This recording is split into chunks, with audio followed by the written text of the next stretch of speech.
I have to say thank you very much for kind words. Thank you very much for support, and thank you very much for again accepting this invitation. I'm sure that I couldn't have better moderator. And Professor Cemad is also the expert in this area, so I think that we're all blessed with her here.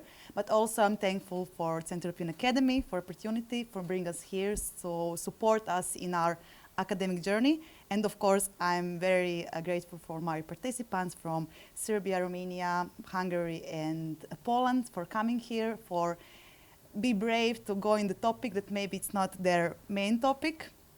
I thank you very much, and for our audience, of course. So, as you can hear, my name is Feuerbach. I am Ph.D. student at Deák Ferenc Doctoral School of Law, and I'm also a researcher at Central European Academy. And today I will talk about recidivism prevention in Croatia. In 20th century, the focus on resocialization grew stronger, and after World War II, a period of peace allowed the creation of human rights framework, like Universal Declaration of Human Rights from 1948, which stressed the dignity and human treatment of individuals. These frameworks influence penal policies worldwide, and as a result, terms like rehabilitation, reintegration, and rehabilitation began to emerge alongside resocialization.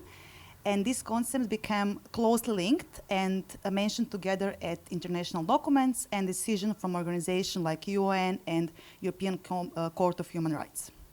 The goal here is to clear up confusion surrounding these terms and show how our understanding of resocialization has evolved. In the critical transition from prisoners back to society, it's important that prisoners are given the chance to reintegrate. Process tightly related to ideas of rehabilitation, reintegration, and resocialization. Rehabilitation is defined as a process of helping a convicted individuals into return to crime-free life. However, this term is often used in scholarly and legal context without a clear, universal, agreed-upon definition, which can lead to confusion. Resocialization, on the other hand, focus on reintegration of convict individuals into society and highlights the social aspect of this process. And alongside this concept, we also have reintegration, a term mentioned in 2006 European Prison Rules. All of these ideas are distinct. Their meanings are often mixed in academic texts. For instance, in Hears versus United Kingdom case, the term resocialization was used interchangeably with social rehabilitation, showing up a flexibility of this term in legal context.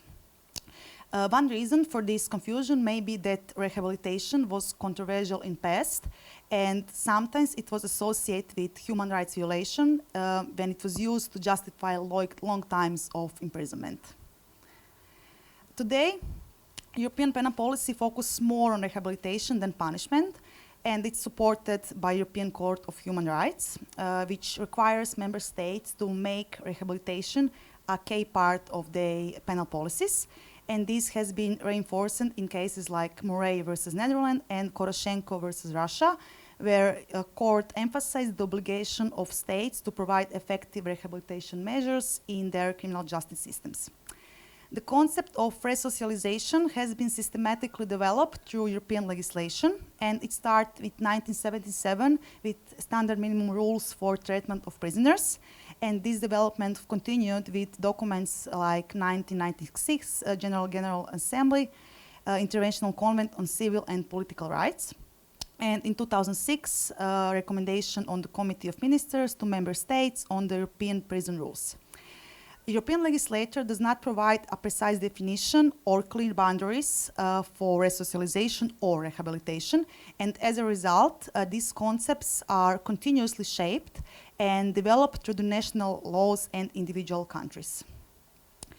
So, Croatian legislature defines the right to rehabilitation as offender's right to be regarded after a legally specific period as someone who has not committed a crime offense. During this period, the rights and freedoms of offender must not differ from the individuals without a criminal record, And detailed treatment of prisoners is governed by Execution of Prison Sentence Act, which does not specifically mention the term of rehabilitation. But also, resocialization plays a significant role in Croatian law, as highlighted in Article 41 of the Croatian Criminal Code. It states that purpose of punishment is to express social condemnation for the crime, reinforce public trust in the rule of law, deter future offenses, and ultimately help the offender reintegrate into society. According to already mentioned Execution of Prison Sentence Act, the purpose of executing a prison sentence, along with human treatment and respect for dignity of the person, is to prepare the individual for life in freedom in accordance with the law and social norms. This definition implies that execution of prison sentence is based on a rehabilitative approach, which presumes individualization of sentence through an individual prison execution program and a range of specific programs and selected group of prisoners. I know it's a lot of text, but the individual prison sentence execution program consists of educational, occupational, health, psychological, social, and security measures suited to the characteristics and needs of the prisoners, but also, very important, appropriate to the type and capabilities of correctional institution or prison. The treatment of prisoners encompasses a set of general and specialized interventions and programs based on criminological and security risk and treatment's need.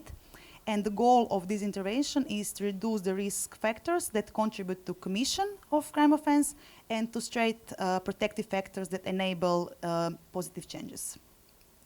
Individual program for each prisoners include risk assessment during the prison sentence, which determines placement in correctional facility. So it's possible it can be closed facility, semi-open, or open. Also work capacity, work habits, type of job, a working condition where the prisoner can be assigned, educational level and the need for education or vocational training, health status and need for treatment, proposal for specific forms or individual or group work, participation in special programs, so for drug and alcohol addict, perpetrators of violence, sexual offenders, and it's based on co-decision or assessment of a professional team, the need for psychiatric or psychological assistant, activity for the leisure time, so cultural and sport activities, and contact with other outside world, correspondence, phone calls, family visit, and other personal contacts, as well as program for preparing for release and assistance after release. In a broader sense, treatment encompasses all procedures aimed at prisoners to the purpose of their resocialization, and these procedures are called general treatment programs and refer to work, education, organizational leisure time, and they are implemented in collaboration between the treatment department and Department of Labor and Vocational Training, Security and Healthcare. On the other side, we have special treatment programs which involve an individual or group psychological treatment of prisoners and serve as a foundation for their rehabilitation and resocialization.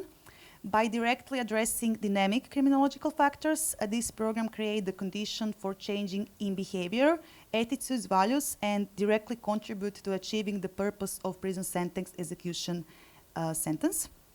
The implementation of special treatment programs is carried out by professionals from treatment departments and correctional facilities. So it includes social workers, social pedagogues, and psychiatrists who collaborate with officers from department and other departments, so security department and prison health care departments. Special treatment programs are generally applied only to individuals who have been convicted by a final judgment. So, example, prisoners serving a prison sentence or minors serving juvenile detention sentence or undergoing educational measures in correctional facilities. Special treatment programs are assigned to prisoners and minors as a part of the implementation of individualization prison sentence execution program and depending on assessment of their criminological risk and treatment's need, and they are generally carried out in groups. In addition to specific programs, prisoners are also included in educational and development programs, which are not directly aimed at criminological factors, but allow prisoners to acquire various knowledge and social and life skills to solve specific problems and generally improve their quality of life, which can, of course, also contribute to the success of rehabilitation. During 2023, a special treatment program in prison, correctional institution, and juvenile detention center includes program for alcohol addiction treatment, drug addiction treatment, gambling addiction treatment, treatment for sexual offenders, for traffic offenders, and offenders with violent behavior. Also, we have educational and development programs, social skill training program aimed at strengthening parenting skills, programs focused on increasing traffic safety, and also psychological support was provided on an individual basis for prisoners with post-traumatic stress syndrome. In 2022, individual alcohol addict treatment was provided to 377 prisoners, individual drug addiction treatment to 456, and gambling addiction treatment to 20 prisoners, and 31 prisoners were treated with post-traumatic stress syndrome. And very interesting that treatments are not determined based on the types of crime, but according to individual needs and motivation of offenders. There are no specific treatment designed for recidivists. Instead, each offender is approached individually on individual basis. And during a semi-structured interview with an expert from Diagnostic Center in Croatia, we found out that it would be beneficial to introduce a classification of assessment and categorization of offenders into high risk, medium risk, and low risk categories. And this would enable a greater focus to be placed on specifically on high risk offenders. The preparation of prisoners for release begin upon their arrival to serve the sentence, and it's an integral part of sentence execution program. No later than 3 months before the end of the sentence, the prison increased its efforts to involve the prisoners in individual or group counseling regarding the preparation of release. And preparation include, if it's necessary, taking measures to organize accommodation and meals, arranging medical treatment, regulating residence or address, improving family relation, finding employment, complementing education, securing financial support to meet essential needs and other forms of support. And also, after release, prisoner may request the government bodies, institution, and association to take measures with their jurisdiction. Since the lack of adequate support after release from serving a sentence is one of the most significant risks for recidivism, the director for the prison sentence and probation continuously develops and improves collaboration with relevant institutions and civil society in organizing post-penal acceptance and providing assistance after release. So, to conclude, we can see that legislative framework for rehabilitation, resocialization, and reintegration is well developed, particularly through European legislation and national law. However, the key question remains whether these frameworks are sufficient in practice. While the legal and policy frameworks support rehabilitation, there is a lack of evaluation studies that actually through which we can actually see the success of these strategies. And this gap limits our understanding of effectiveness in reducing recidivism and achieving successful reintegration. There is a need for comprehensive evaluation of rehabilitation strategies to measure the impact and effectiveness. Also, we saw there is a need to redefine classification and assessment system for offenders to enhance focus on high-risk individuals and improving the effectiveness of rehabilitation. And it would be valuable to incorporate the perspective of inmates to understand whether they believe the condition and programs that are provided can lead to change in behavior and future reintegration success. And this could provide insight into practical application of these strategies and highlights area of improvement. So yes, framework is good, but question is how much of this is actually carried out in reality. Also, we saw numbers of people that treatments are carried out, but through system we have 12,000, in Croatia we have, I think, around 12,000 people in prison system, which also include detainees on which treatments are not implemented, but still I don't think that in whole number this is a high percentage. So my humble opinion is that focus has to be put more on implementing this legislation. So that will be all from me. Thank you very much for your kind attention.